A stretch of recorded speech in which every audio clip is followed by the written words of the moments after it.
Hello, everybody. I'm Michael Matalavage, and welcome to Casual Relief, my first ever episode of this podcast. So I'm super excited. Thank you guys so much for joining me.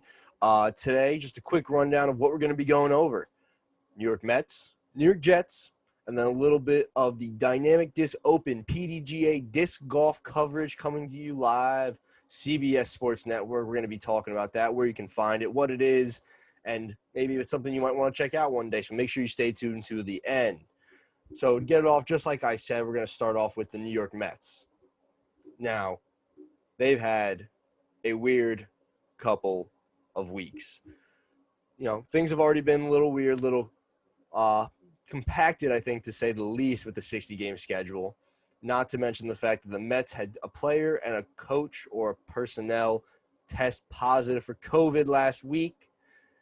That forced them to have a suspension, a postponement of games against Miami, and then the Subway Series against the Yankees.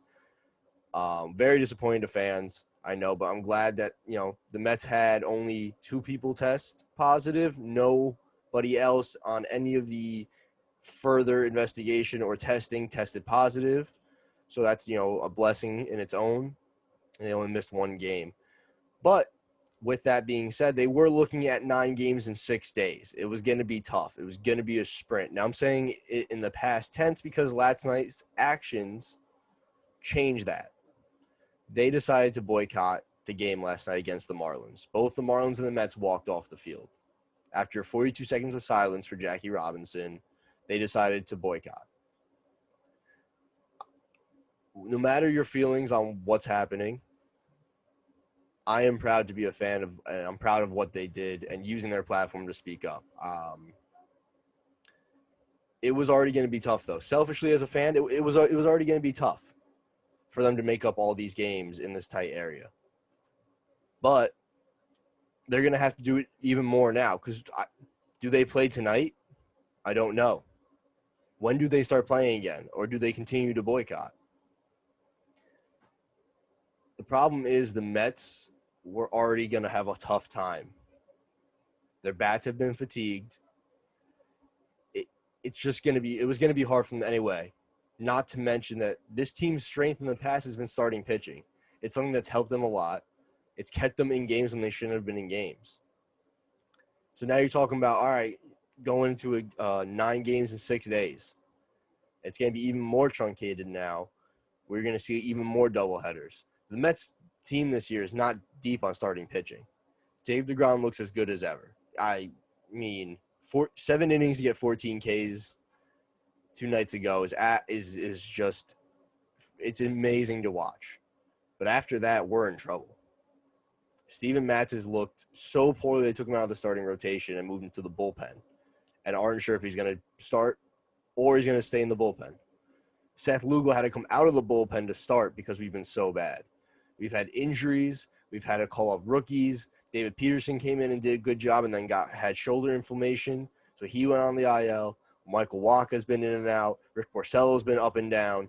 It's been an absolute nightmare for the New York Mets on the mound through innings 1 through 7. Now, that's not saying that the bullpen's been amazing. They looked much better. Edwin Diaz was starting to look like the Edwin Diaz from Seattle that we traded for. Now, unfortunately, it seems that he got hurt the other night after he threw a pitch and just walked off the mound. I haven't heard any updates since, which is a little frightening to me. But I think with everything going on, that reporting might be taking a back seat. Can they make the playoffs? Yeah. Yeah, they probably can. If they showed last year they are capable of a run. They're in it until the very last second they showed. So, I mean, does 500 get you in the playoffs this year? Probably, depending on your region and everything. Probably, though. And listen, the number 2 team right now is Miami. So we're looking at a real possibility that these injury-prone Mets. I mean, the Marlins are 14-12, the Phillies are 12-14, and the Mets are 13-16. Braves are 18-12. They're running away with it at this point. But none of those records are – I mean, the Mets can't make up 4.5 games on the Marlins, a half a game on the Phillies. It's completely possible. I wouldn't hold your breath if I'm a Mets fan. Now that I've exhausted that topic enough, I think we move over to the gridiron, where we talk about our New York Jets, where I'm also a huge fan. So, just real quick, training camp has been something similar to the Mets' issues for starting pitching. It's been injuries. You've had wide receivers, just so many wide receivers go down. I mean, starting with Jeff Smith on the first day. Then you have your defensive end that you just drafted in this draft, Jabari Zuniga, who hasn't touched the field since August 14th. I mean, we get tackles falling. We have wide receivers falling, linebackers falling. Everybody's falling. Nobody can stay healthy. Denzel Mims, our huge wide receiver pickup, hasn't touched the field in weeks. He's just spotted running the other day because of his hamstrings. Pierre Desir has been just spotted running the other day because of his hamstring. Anybody who seems to step up gets hurt. Rashad Perriman's knee swelled up. Lawrence Cager, undrafted free agent, who has been absolutely lighting it up. Contested jump balls in the end zone, coming down with impressive catches. He's a 6'5". He's absolutely massive from Georgia. I think it was a steal that the Jets got him as a free undrafted free agent. After 2 or 3 good days in a row of practice, what does he do? He lands awkwardly on his knee, gets hurt. It's no big deal. Overnight swells up. Now it might be a big deal. And then Greg Van Roten, the guard that they just signed from Carolina, gets hurt with an oblique injury. It's just one guy after another. So what do we – it's hard – so then it's hard to look at the Jets and say, are they ready for week one? Because we don't know what the team's going to look like. If they get all those guys back healthy, yeah, they're probably ready. If not, it's going to be a rough week one. Some positives that you can definitely take away. As I touched on before, Lawrence Cager was having a great mini camp before he got injured. Unfortunately, he did come down awkwardly on that knee. Fingers crossed he'll be back soon once the MRI comes back, hopefully negative. He can just get that swelling down. Mekhi Becton, the rookie from Louisville that the Jets drafted with the 11th overall pick. Freak of nature. I mean, every insider, beat writer, anybody who's gone to minicamp has just said the biggest human being they have ever seen. Now, that doesn't mean he's having the greatest minicamp of all time. No, he's gotten beaten on a few plays. But the work he's put in, the dedication, he's had plays where the picture went around where he's holding Jordan Jenkins with one hand on a pass block, and he's just holding them still. I mean, there's plays where he's pancaking guys. He's going and taking guys out, and he's making really great plays. Now, yeah, he's getting beat sometimes, but it is what it is. He is still a rookie. Our running back room, though, I'm excited for. We got Le'Veon Bell, Frank Gore, La'Mical Pirine. All 3 guys are extremely talented. You have 2 bruisers in Frank Gore and La'Mical Pirine, who are usually, got speed, but Frank Gore's a one-cut contact downhill guy, just like Pirine. And Pirine comes out the other day and starts off with the starters, goes against the starting defense for a first play bounce outside, 36-yard rush. Then comes up later with a 73-yard touchdown rush against the starting defense. I mean, the kid can play. I think he impressed everybody. Le'Veon Bell gushed about him. I'm extremely excited to see what this kid can do and hopefully see him in a few trick plays like we used to see with Robbie Anderson, motions in the backfield, trying to get his speed, someone who can get one cut, hit contact, and go.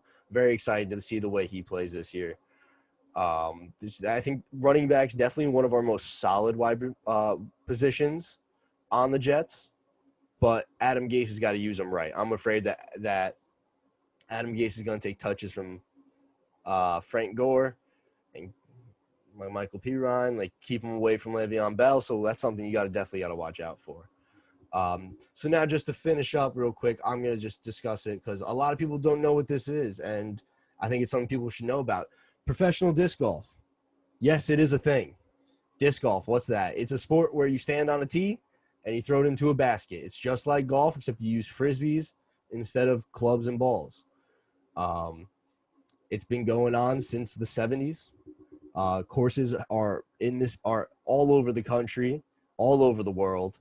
There are tournaments every year, more than 50 across the nation. and there's professional tours. So CBS has been doing this for the last few nights.